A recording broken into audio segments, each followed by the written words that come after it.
I started my career as a firefighter on May 13th, 1996. And this May it'll be 25 years I've been on with the department. Moved to Atlanta when I was 4. When I was living in Atlanta, I grew up in the inner city there.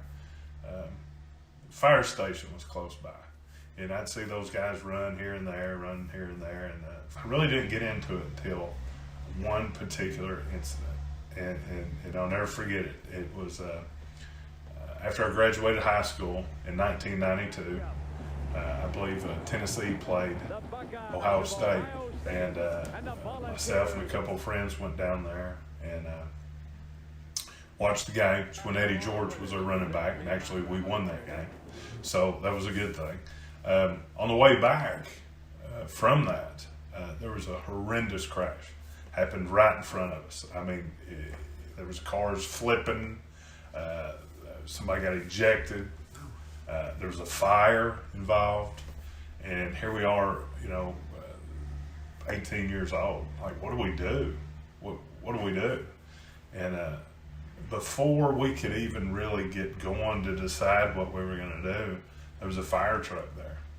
And I was like, what's a fire truck? There is something on fire. They're the first ones here. And then the ambulance showed up, then the cops, and they landed a helicopter on the interstate. And I was like, that's what I want to do.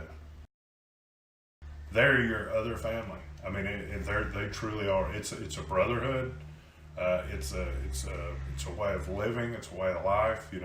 If one of your buddies that you work with goes through tragedy, you go through tragedy because you know every one of their family members, so to speak.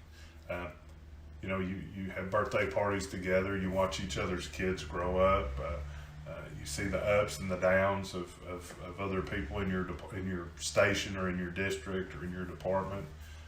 You vacation together when you get a chance. Head to the lake. If there's tragedy at your house, they're there to build you up and help you out. When young people come in, I wish somebody would have told me, you better have a strong relationship with your wife or your husband or whoever. You're gonna be gone a lot.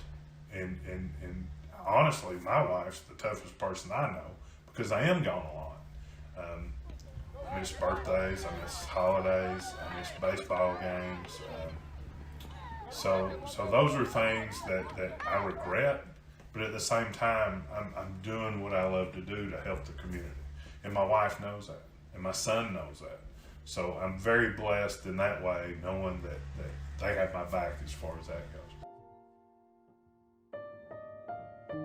We're trained in what we do, but there's also another element. And I don't care if you're Buddhist, Hare Krishna, Catholic, Jewish, you better have some faith with it. And I can truly tell you, sometimes divine intervention comes into play. I truly believe that with all my heart. And I believe the good Lord's guided me several times. And I believe the good Lord said, hey, stupid, you better not do that.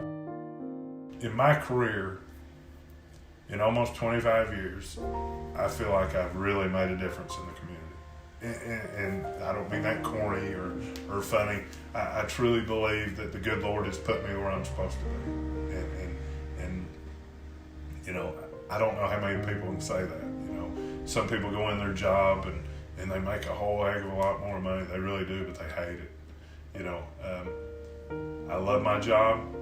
Will it weight you down? It absolutely will. Some of the things you see, some of the things you do, some of the things that you inadvertently bring home as far as your attitude.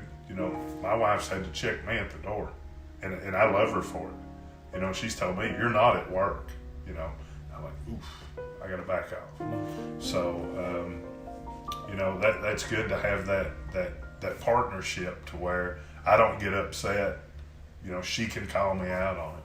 I don't know if you can tell, my eyes got a little watery talking about it because it's a true statement. I mean, it's you can get carried away sometimes.